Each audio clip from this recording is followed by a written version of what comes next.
Gracias por continuar con nosotros. Y ahora, queridos amigos televidentes, voy a tener un privilegio especial, el de entrevistar a mi padre. Lo voy a hacer con las dificultades que esto entraña, porque evidentemente cuando hablamos del ferrocarril, de la reactivación, de las motivaciones históricas, etcétera, tenemos que referirnos precisamente a la historia y a la reconstrucción que de la historia se hace a través de la literatura.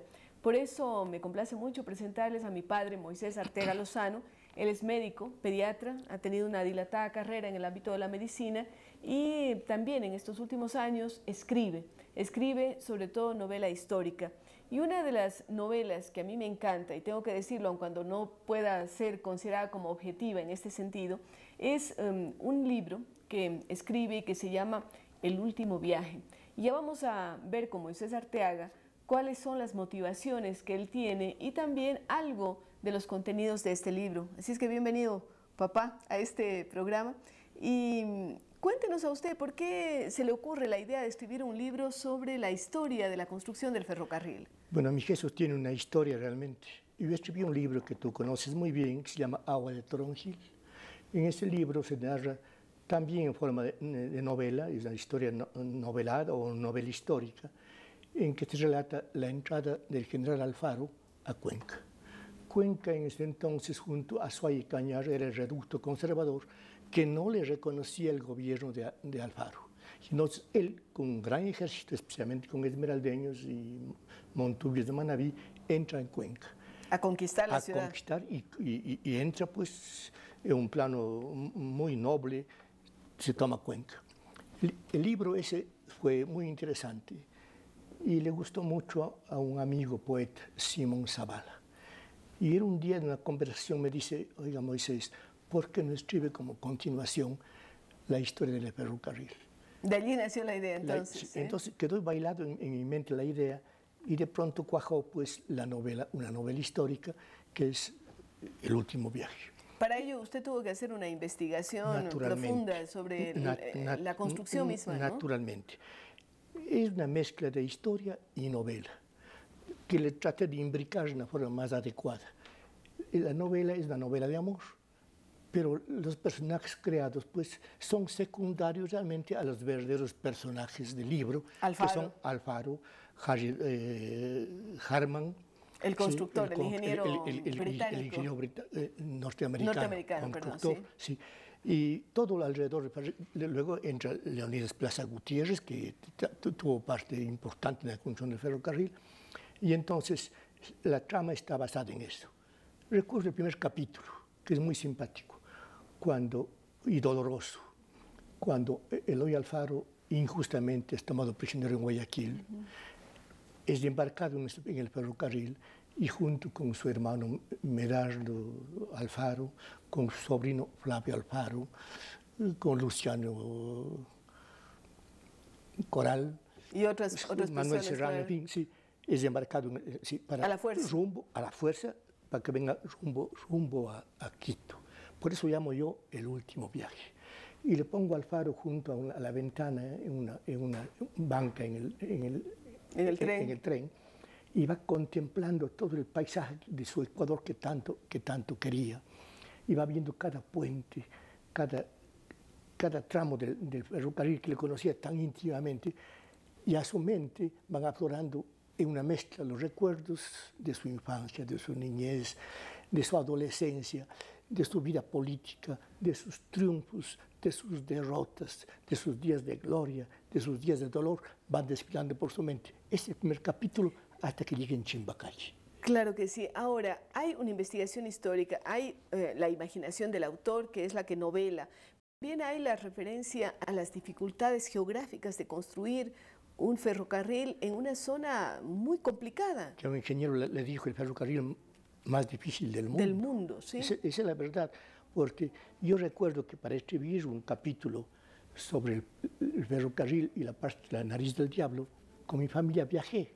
Hizo un viaje. Hice un viaje. Allí sobre el techo del tren. Sí, y realmente es impresionante ver el río Chanchan al fondo y una roca, una pared de roca encima, y es impresionante y se puede apreciar lo que significa Se trajeron trabajadores de fuera porque no resistían ya. De Jamaica. muchos trabajadores ecuatorianos murieron, muchos huyeron, y entonces a la final quisieron traer culís de la China, la ley prohibía eso, entonces trajeron algo así como 4.000 negros de Jamaica, que tenían experiencia en esto, sabían manejar explosivos, y entonces... Para dinamitar las rocas y poder abrir paso. Pero también hay una parte en la que se nota el médico que hay, ¿no? El médico que está escribiendo literatura y que está escribiendo historia, porque toca temas como las enfermedades que tuvieron que sufrir los constructores del ferrocarril. Así es. Pero yo creo que lo más vale la pena destacar que si bien mi libro es un homenaje al general Edgar Alfaro, a quien yo considero el más importante presidente que el Ecuador ha tenido, y a esta obra titánica, también se ve otra cosa, y eso quiero mostrar ahí, mi amor por mi país.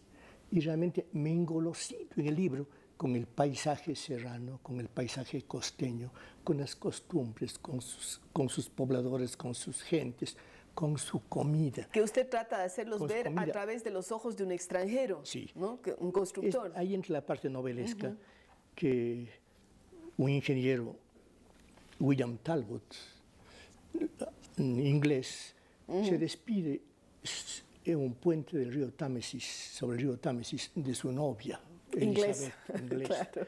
Una bellísima novia, y se viene al Ecuador. Y en Ecuador conoce a una bellísima guayaquileña. Y al final, después de una lucha psicológica que es bastante bien tenida en el libro, se decide por la ecuatoriana, por la guayaquileña, y el gran amor de su vida. Y ama al país también, ama claro. al país. A la final, la última frase del libro, y me recuerdo que dice, soy tan ecuatoriano, que ya no es mi personaje favorito el Nelson, sino el Indio Alfaro. Sí, porque llegó tanto a querer a este país donde vivió.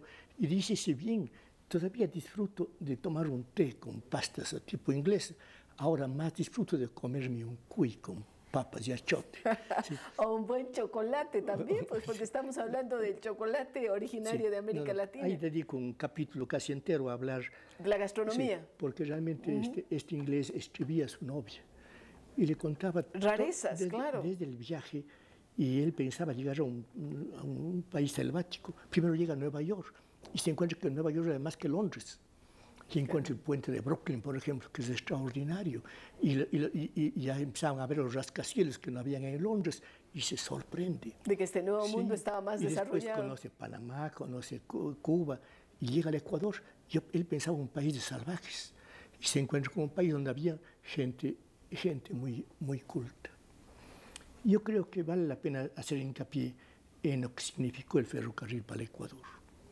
Y yo creo que el ferrocarril significó como una nueva creación de nacionalidad. Porque une. Antes apenas se podía hablar de nacionalidad. ¿Qué sabía un montubio de Quito? ¿Qué sabía un quiteño de la tierra montubia? Nada, absolutamente. Solo con el ferrocarril es que se unen las dos grandes regiones del país. Y ayuda económicamente a un despegue. La agricultura crece de una forma enorme. Por ejemplo, cuando el ferrocarril iba a Sibambe, una pobre población, a Lausí, una poblacioncita pequeña en la sierra, y a poco Lausí se transforma en una gigantesca bodega de papas, de cebollas, de mil cosas que se venían de la sierra, claro. Y venían desde la costa, piñas, plátanos, arroz, qué sé yo. Sí, y entonces el país empieza a transformarse. A unirse, a crearse verdadera nacionalidad. Se crea una nacionalidad realmente. Además que Alfaro no solamente hizo esto, pues, hizo tantas cosas. En educación. Como la educación, claro. Separar la religión del Estado, crear el registro civil, la educación para las mujeres, el matrimonio civil, el divorcio, mil cosas, y creó una nacionalidad. Yo creo que Alfaro realmente es la cúspide entre los gobiernos que han habido en el Ecuador. A pesar de algunas objeciones que se le hacían desde el punto de vista político, como siempre tiene que hacerse, ¿no?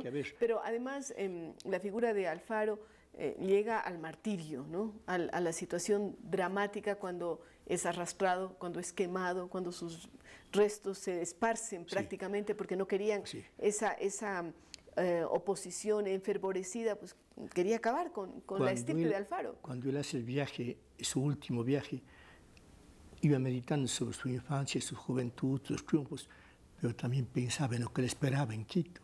Él ya intuía que lo iban a matar. Iba a una tragedia. Sí. Sí. No le importaba mucho morir, pero lo que le importaba es no morir en una batalla, sino morir en algo, en una masacre, en una cosa... Como lo que fue, desgraciadamente. Con lo que fue. Bueno, gracias. Yo he tenido mucha satisfacción de conversar con mi papá y espero que ustedes apreciaron en Moisés Arteaga Lozano su calidad humana como escritor, pero también como un amante de lo que es su país, su geografía, su tierra. Así es que muchas gracias y con ustedes, queridos amigos, regresamos.